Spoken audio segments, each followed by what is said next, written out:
Dear students, in the previous lectures we have completed about a prokaryotic cell. We had observed that what were the characteristic features of the prokaryotic cell. Now we are moving on to the next topic, that is the eukaryotic cell. तो students, prokaryotic और eukaryotic cells में सबसे important difference क्या होता है? Prokaryotic cells जो होते हैं उनमें well organized membrane bound nucleus होता नहीं है. मतलब उनके पास जेनेटिक मटेरियल तो होता है, but this genetic material is scattered in the cytoplasm and it is not very much properly confined inside a nuclear membrane because they lack a nuclear membrane. Whereas in the eukaryotic cells, the genetic material is present inside the nucleus, and this nucleus is bound by a very proper nuclear membrane, and therefore the genetic material will be confined to a specific place, that is the nucleus. So that is one of the most important difference. Apart from this, prokaryotic cells lack any membrane bound organelles like mitochondria, chloroplast. These organelles are not going to be present in the prokaryotic cells, whereas these membrane bound organelles are present in the eukaryotic cells. So Monera was one kingdom that was being included in the prokaryotes, whereas Protista, fungi, plantae and animalia are the kingdoms which are included in the eukaryotic cells. So here we are discussing about the eukaryotic cells in detail. The first thing that has been written is that eukaryotic cells have a well organized nucleus. Nucleus जो होता है well organized होता है because there nucleus is bound by membrane and also there is presence of membrane bound organelles. तो membrane bound organelles मतलब mitochondria जिसमें double membrane होता है, क्लोरोप्लास्ट होता है, गोल्गी बॉडीज, ईआर, ये सारे जो ऑर्गेनल्स होते हैं उन्हें कहते हैं membrane bound organelles because they are surrounded by a proper membrane. They include, eukaryotes include protista, plant, animals and fungi. तो प्रोटिस्टा मतलब कैसे ऑर्गेनिजम्स इन्वॉल्व हो जाएंगे? प्रोटिस्टा मतलब डाइनोफ्लैजेलेट्स, डायटम्स है वो इंक्लूड होंगे, राइट. इसके अलावा प्रोटिस्टा में प्रोटोजुआ भी इंक्लूड होते हैं जैसे कि अमीबा एंड पैरामीशियम. तो ऐसे कई ऑर्गेनिजम्स हैं जो प्रोटिस्टा में इंक्लूड होते हैं. फिर सारे प्लांट्स और एनिमल्स जो होते हैं वो तो यूकैरियोट्स में ही आते हैं, और सारे फंजाई जो होते हैं वो भी यूकैरियोटिक सेल्स में आते हैं. Okay, there is only one unicellular fungi and that is yeast. Rest of all fungi are multicellular. They possess complex locomotory structures. मतलब यूकैरियोटिक सेल्स के पास जो लोकोमोशन के लिए स्ट्रक्चर्स होते हैं वो सीलिया या फ्लैजेला नहीं होते. They have different locomotory structures. However, some of the eukaryotic cells also have cilia, but that is not used for locomotion of a cell. तो locomotory structures अलग होते हैं and they have cytoskeleton structure. Cytoskeleton मतलब जैसे हमारी body का skeleton है, right. हमारी बॉडी का स्केलेटन क्या है? बोन्स है और कार्टिलेजेस है. और बोन्स और कार्टिलेजेस क्या करते हैं? They provide a proper shape, a proper support to our body. Same way, cell is also having its own skeleton and it is in the form of small tubular proteins. And this skeleton of the cell is known as cytoskeleton. It is known as cyto because वो cytoplasm में present होता है, और ये cytoplasmic proteinaceous tubular structures जो होते हैं they give a support and shape to the cell so that the cell neither gets shrink or cell neither gets swell. तो उसका shape maintain करने के लिए eukaryotic cells में होते हैं cytoskeleton. मतलब eukaryotic cells में अलग क्या हुआ? तो eukaryotic cells में complex locomotory structures होते हैं, movement के लिए अलग structures होते हैं, as well as they are having different cytoskeleton structure जो prokaryotic cells में होते नहीं है. The genetic material is organized into the chromosomes. So here the genetic material will be organized into the chromosomes within the nucleus. All eukaryotic cells are not identical, सारे ही eukaryotic cells same होते नहीं है, right. Plant cell अलग दिखता है, animal cell अलग दिखता है, फंगल सेल अलग दिखता है, तो है अलग सारे, but all of them are going to have something in common. What? A well developed nucleus, membrane bound nucleus, ये कॉमन रहता है। बाकी शेप, साइज, फॉर्म में ये सारे सेल्स एक दूसरे से अलग हो सकते हैं। प्लांट सेल्स जो होते हैं, जब यहाँ पे बात करते हैं सबसे इंपॉर्टेंट यूकैरियोटिक सेल्स की, तो उसमें आ जाते हैं प्लांट सेल्स और एनिमल सेल्स। तो प्लांट सेल्स जो होते हैं उनमें प्रेजेंट होता है प्लास्टिड। प्लास्टिड क्या होता है? Plastid is a organelle which carries the pigment for photosynthesis। तो प्लास्टिड्स जो होते हैं, जो सबसे कॉमन प्लास्टिड है वो है क्लोरोप्लास्ट। कौन सा प्लास्टिड? क्लोरोप्लास्ट। तो क्लोरोप्लास्ट जो है वो किस में प्रेजेंट है? प्लांट सेल्स में। Another thing, large size vacuoles जो होते हैं वो किस में प्रेजेंट होते हैं? प्लांट सेल्स में। तो ये चीजें एनिमल सेल्स में एब्सेंट है। Animal cells do not have plastids and animal cells do not have large vacuoles। जबकि animal cells जो होते हैं उनमें centriole होता है, an organelle for cell division, a non-membrane bound organelle for cell division। ये किस में होता है? animal cells में, जो plant cells में होता नहीं है। तो अब हम बात करेंगे that a structure of plant cell and a structure of animal cell। Students, ये बहुत इंपॉर्टेंट डायग्राम भी है and you will have to find out the differences between a plant cell and an animal cell, though we are going to discuss it in detail. So plant cells जो होते हैं उनमें centriole नहीं होता और वो एनिमल सेल्स में present है, और एनिमल सेल्स में प्लास्टिड्स होते हैं जो प्लांट सेल्स में प्लास्टिड्स होते हैं जो एनिमल सेल्स में नहीं होते। तो दोनों की कैरेक्टरिस्टिक्स में थोड़ा डिफरेंस होता है। तो यहाँ पे हमने डायग्राम ड्रॉ किया है, typical diagram of plant cell, a diagram of plant cell, ठीक है। तो यहाँ पे आप सबसे बाहर जो पिंक कलर की बाउंड्री देख सकते हो, this boundary is of the cell wall. ये क्या है? सेल वॉल है।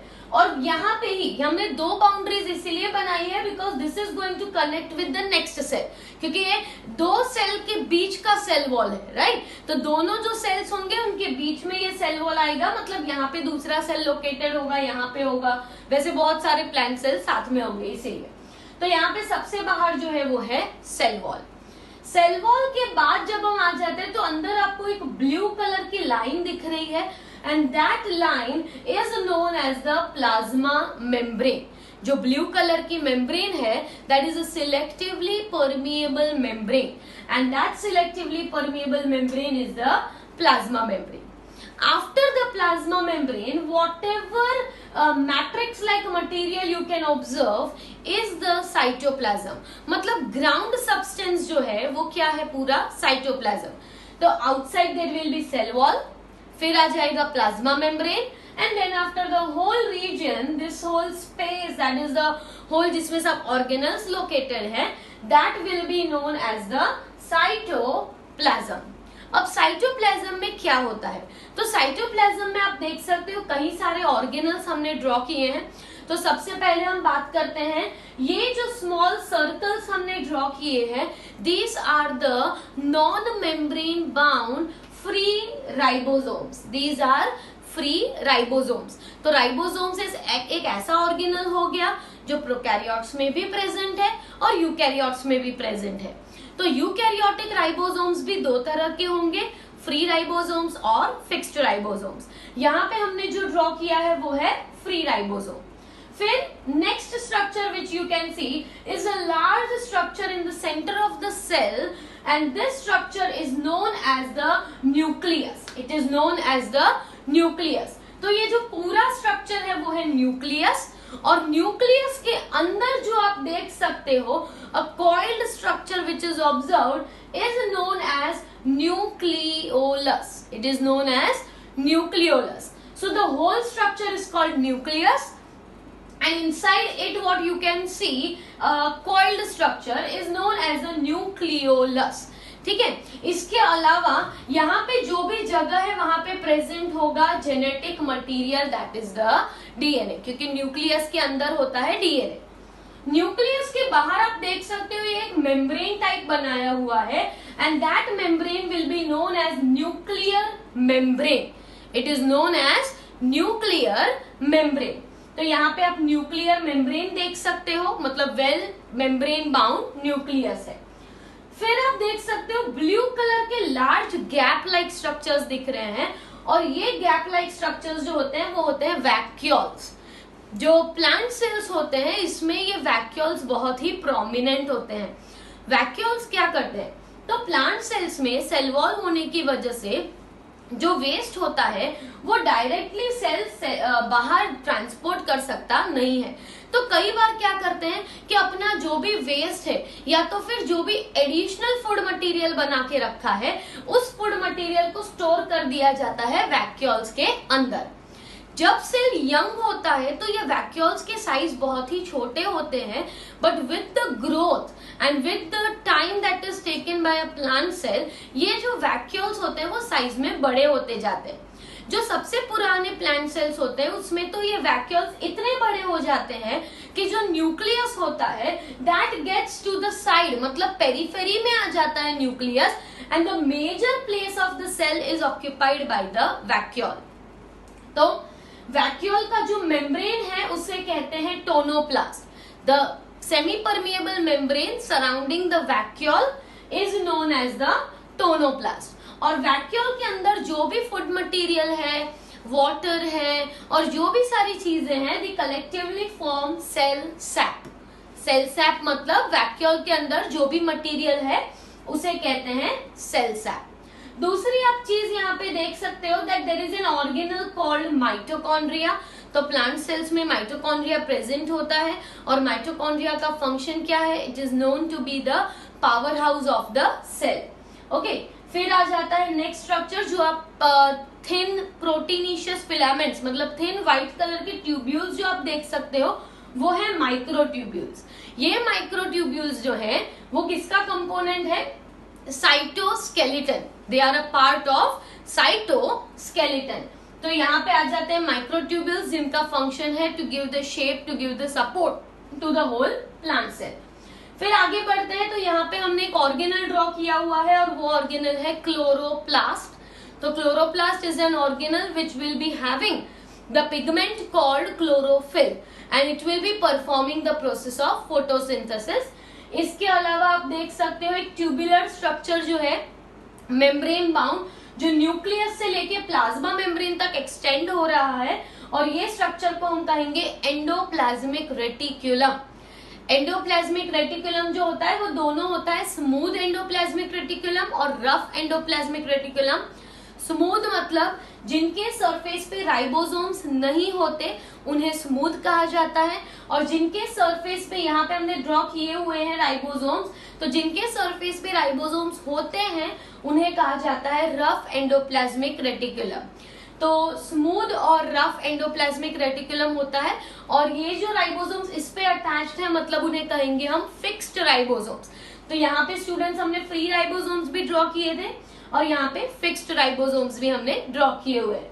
तो इतने ऑर्गेनल्स होंगे within the plant cell.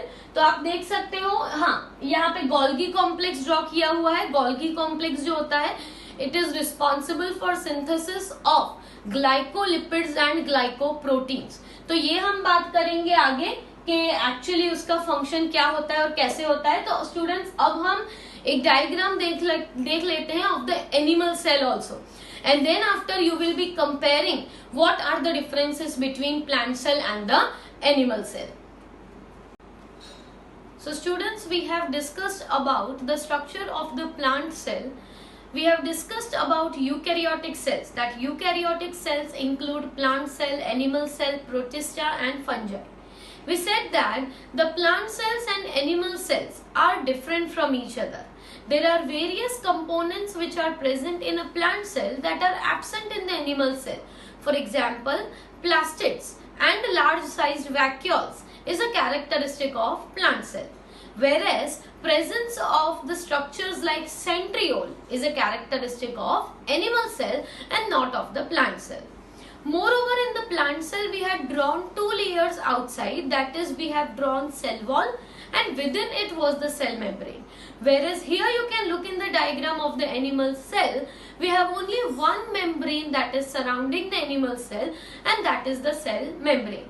So let us now look upon the components of the animal cell, that what does an animal cell consist of. The animal cell will be having the outermost layer, which will be the layer of cell membrane or we can say plasma membrane. तो सबसे बाहर जो layer दिख रहा है वो layer होता है प्लाज्मा मेम्ब्रेन, जबकि प्लांट सेल में सबसे बाहर क्या था, सेल वॉल था और उसके अंदर था प्लाज्मा मेम्ब्रेन.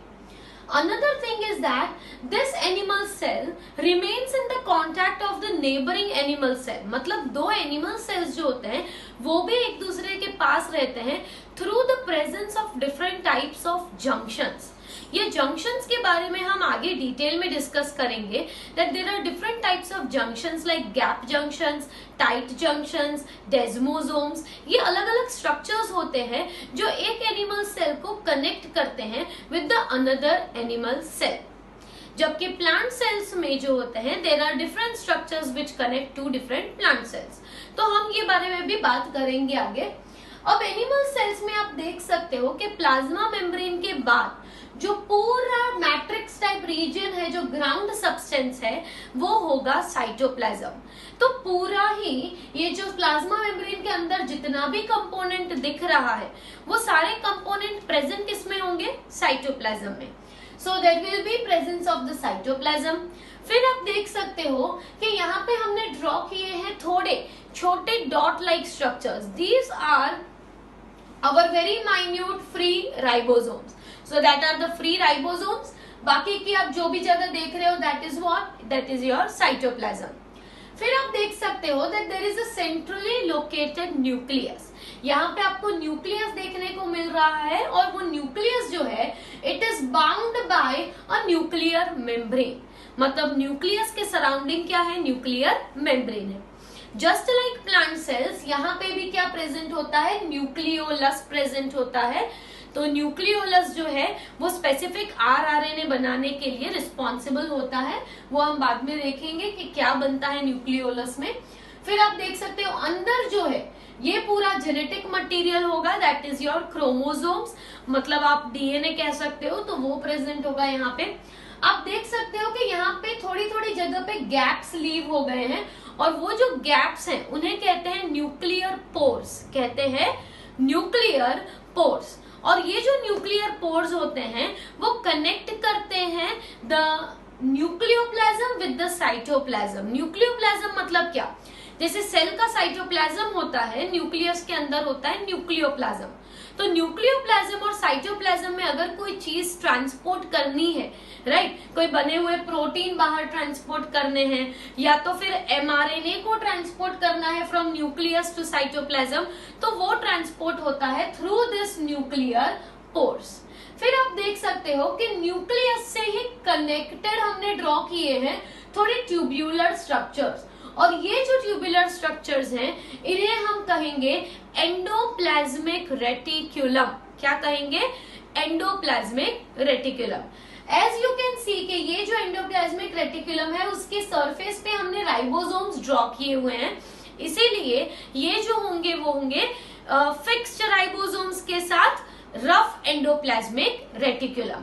जबकि जिसमें हमने कोई राइबोसोम्स ड्रॉ नहीं किए हैं वो होगा स्मूथ एंडोप्लाज्मिक रेटिकुलम. तो जहां पे राइबोसोम्स है वो रफ एंडोप्लाज्मिक रेटिकुलम और जहां पे राइबोसोम्स नहीं है वो smooth endoplasmic reticulum.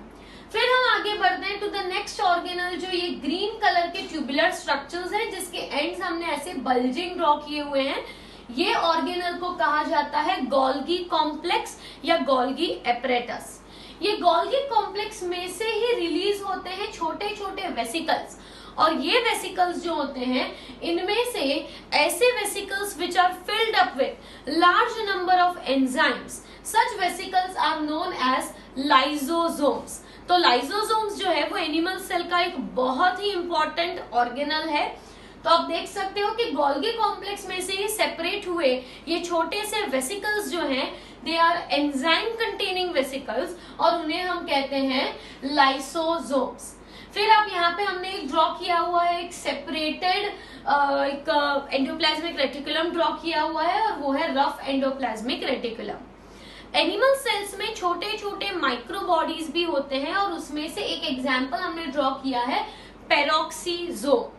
Peroxisome is such one vesicle-like structure which is filled up with the enzymes और ये भी बहुत ही important होता है एनिमल सेल में। ये इंक्लूड होता है into an organelle called micro bodies. तो हम माइक्रो बॉडीज के बारे में भी आगे डिस्कस करेंगे that what is the function of micro bodies. तो यहाँ पे आ गया एक छोटे से वैक्यूल्स दिख रहे हैं, वो है स्मॉल वैक्यूल्स। वैक्यूल्स जो होते हैं उनका फंक्शन एनिमल सेल में बहुत ही कम होता है और इसीलिए एनिमल सेल्स में कभी भी लार्ज साइज वैक्यूल्स होते नहीं है। थोड़े बहुत स्मॉल वैक्यूल्स होते हैं और कई एनिमल सेल्स में वैक्यूल्स होते भी नहीं है। फिर हमने बात की that the next organelle which is the mitochondria. तो माइटोकॉन्ड्रिया जो होता है वो प्लांट सेल की तरह ही यहाँ पे भी एटीपी फॉर्मेशन, एनर्जी फॉर्मेशन का काम करता है। फिर ये जो पिंक कलर का थिक ट्यूबुलर स्ट्रक्चर दिख रहा है वो है माइक्रोट्यूब्यूल्स और थिन ग्रीन कलर के जो स्ट्रक्चर दिख रहे हैं माइक्रोफिलामेंट। माइक्रोट्यूब्यूल और माइक्रोफिलामेंट दोनों ही साइटोस्केलेटन के कंपोनेंट्स हैं और ये साइटोस्केलेटन के कंपोनेंट सेल को हेल्प करते हैं to give a shape, support, कुछ एंगल्फ करना हो, कुछ फेगोसाइटोसिस करना हो, राइट, कुछ एक्सटेंड करना हो, एक्सटेंशंस बनाने हो, तो उन सब के लिए माइक्रोट्यूब्यूल्स और माइक्रोफिलामेंट्स हेल्प करते हैं। मोरओवर ये सेल डिवीजन के प्रोसेस में भी इंपॉर्टेंट रहते हैं। तो यहाँ पे हमने और एक बार माइटोकॉन्ड्रिया ड्रॉ कर दिया है। उसके ऊपर आप देख सकते हो that this green colour tubular structures are the centriole and centriole help in the process of cell division and they are characteristics of only animal cells. अब ऊपर जाके आप देख सकते हो कि थोड़े थोड़े हमने अंदर की तरफ इन्वेजिनेशंस ड्रॉ किए हैं। ये एक्चुअली क्या है कि यहाँ से जो वेसिकल्स रिलीज होते हैं वो वेसिकल्स में अगर वेस्ट मटेरियल हो तो वो वेस्ट सब्सटेंसेस को सेल के बाहर थ्रो कर दिया जाता है। तो ऐसे वेसिकल्स जिसमें फूड या तो फिर अनडाइजेस्टेड वेस्ट हो वैसी वेसिकल्स को सिक्रीटरी वेसिकल्स बोलते हैं और ये सिक्रीटरी वेसिकल्स जाके प्लाज्मा मेम्ब्रेन में फ्यूज हो जाती है और फ्यूज होके वो ब्रेक हो जाती है। तो जब वो प्लाज्मा मेम्ब्रेन में फ्यूज होके ब्रेक हो जाती है तो अंदर का जो भी अनडाइजेस्टेड वेस्ट जो था वो वेस्ट यहाँ से एलिमिनेट हो जाता है by the process called exocytosis. The process of sending the waste outside the cell is called exocytosis. तो exocytosis कोई ऑर्गेनल का नाम नहीं है, एक प्रोसेस का नाम है जिससे अनडाइजेस्टेड वेस्ट को बाहर की तरफ थ्रो कर दिया जाता है। और यही रीजन है गोल्गी बॉडीज का वेसिकल्स बनाने का, क्योंकि ये वेसिकल्स में क्या होता है जो भी सब्सटेंसेस होते हैं नेसेसरी या अननेसेसरी वो कैरी होते हैं to from one organelle to another organelle. तो यहाँ पे स्टूडेंट्स हमने बात कर ली है पूरे एनिमल सेल के सारे कंपोनेंट्स की। अब हम आगे बात करते हैं one and every individual components of the cell, whether it is plant cell और whether it is animal cell, दोनों के कंपोनेंट्स यहाँ पे इंक्लूड हो जाएंगे। तो सबसे पहला कंपोनेंट जो हम देख रहे हैं वो है प्लाज्मा मेम्ब्रेन। तो आप देख सकते हो स्टूडेंट्स कि हमने प्लांट सेल में भी प्लाज्मा मेम्ब्रेन ड्रॉ किया था और एनिमल सेल में भी plasma membrane we have drawn. तो एनिमल सेल्स या प्लांट सेल्स जो कोई भी हो, but the plasma membrane term was coined for the first time by Nageli and Kramer. The researchers were Nageli and Kramer. However, plasma membrane was discovered by Schwann, जो हमने cell theory में बात की थी। So it was discovered by Schwann, but the name was given, the term was given by Nageli and Kramer. What is plasma membrane? Plasma membrane is nothing but a membrane covering of protoplast. What is protoplast? Cytoplasm plus the nucleus is known as protoplast. Cytoplasm और उसके साथ साथ जब हम nucleus की बात करते हैं तो उसे हम क्या कहते हैं, प्रोटोप्लास्ट। मतलब एक चीज हो गई कि सेल के अंदर प्लाज्मा मेम्ब्रेन को छोड़ के जितने भी कंपोनेंट्स हैं they all are a part of what, protoplast. तो प्रोटोप्लास्ट के सराउंडिंग जब एक मेम्ब्रेन होती है तो वो मेम्ब्रेन को हम क्या कहते हैं, प्लाज्मा मेम्ब्रेन कहते हैं। Membrane covering the protoplast will be known as the plasma membrane. It is also known as plasma lemma. The another word used for plasma membrane is cell membrane as well as plasma lemma. It was discovered by the researcher Schwann, which we have already discussed in cell theory, and it not only is the cell envelope, मतलब सिर्फ वो protoplast को envelope करे ऐसा नहीं है, पर उसके साथ साथ हर एक जो ऑर्गेनल है उसके सराउंडिंग जो मेम्ब्रेन रहता है वो मेम्ब्रेन भी क्या होता है, प्लाज्मा मेम्ब्रेन. स्टूडेंट्स, ये बहुत ही इंपॉर्टेंट टर्म है. Plasma membrane does not only surround the whole cytoplasm but actually it is present even inside the cell. हर एक ऑर्गेनल, माइटोकॉन्ड्रिया तो उसका जो बाहर का मेम्ब्रेन है वो भी क्या होगा, प्लाज्मा मेम्ब्रेन. गोल्गी कॉम्प्लेक्स उसका भी मेम्ब्रेन क्या होगा, प्लाज्मा मेम्ब्रेन. न्यूक्लियस के सराउंडिंग भी जो हम न्यूक्लियर मेम्ब्रेन बोलते हैं वो एक्चुअली कंपोजिशन में क्या है, प्लाज्मा मेम्ब्रेन है. तो यहाँ पे हमने लिखा है that it forms covering of several cell organelles. Right, अब हम ऑब्वियसली राइबोसोम्स में तो नहीं बोलेंगे क्योंकि उनके पास मेम्ब्रेन होता ही नहीं है. राइट, वैसे ही हम सेंट्रियोल के लिए नहीं बोल रहे, but we can say it for mitochondria, chloroplast, nucleus, इन सबके सराउंडिंग जो मेम्ब्रेन होता है वो प्लाज्मा मेम्ब्रेन होता है. Plasma membrane also separates the vacuole from cytoplasm. तो वैक्यूल और साइटोप्लाज्म के बीच में कौन सा प्लाज्मा मेम्ब्रेन होता है, टोनोप्लास्ट. जो हमने कहा था, the membrane surrounding the vacuole is known as tonoplast. तो tonoplast भी actually nature में क्या है, a plasma membrane. They are quasi fluid. Quasi fluid मतलब neither very solid, neither very liquid. ऐसी membrane है that it can allow certain substances to enter and allow certain substances to exit out of the cell. You can see over here that it even can allow the bulging inside of the vesicles or removal of the vesicles. अगर वो completely solid होता तो शायद ऐसा movement possible होता नहीं. तो ये जो सेमी फ्लूइड टाइप नेचर है प्लाज्मा मेम्ब्रेन का उसे हम कहते हैं quasi fluid. It is also elastic, मतलब थोड़ा इलास्टिसिटी होता है. फिल्म थिन लाइक पार्टीशन, तो वो पार्टीशन जो है वो एकदम थिन पार्टीशन होता है and that is your plasma membrane. It is selectively permeable in nature. Students, semi permeable वो होता है जो सॉल्वेंट की एंट्री और एग्जिट अलाउ करता है. Semi permeable allows the entry and exit of solvent. पर सॉल्वेंट के साथ साथ अगर थोड़े बहुत सोल्यूट्स भी मूव होते हैं तो वैसी मेम्ब्रेन को हम सेमी परमिएबल नहीं क्या बोलते हैं, सिलेक्टिवली परमिएबल. तो प्लाज्मा मेम्ब्रेन जो है वो है selectively permeable membrane and the thickness of the plasma membrane is nearly 75 angstrom. तो ये हमने बात की about the basic structure plasma membrane. अब हम नेक्स्ट लेक्चर में देखेंगे that what is the composition of plasma membrane, मतलब प्लाज्मा मेम्ब्रेन कैसे बनता है, क्या होता है प्लाज्मा मेम्ब्रेन के अंदर, कौन से केमिकल कंपोनेंट्स होते हैं. We will also discuss about different models of plasma membrane that were suggested by different researchers. Plasma membrane की डिस्कवरी बहुत टाइम पहले से स्टार्ट हो गई थी, तो बहुत सारे ऐसे रिसर्चर्स थे जिन्होंने प्लाज्मा मेम्ब्रेन का खुद का अलग अलग तरह के स्ट्रक्चर्स या अलग अलग तरह के मॉडल्स प्रेजेंट किए थे. उसमें से सबसे करेक्ट मॉडल दिया था डैनियल और डैवसन ने. तो वो हम बात करेंगे that what is the actual structure of the plasma membrane and what are the functions of plasma membrane in the next class.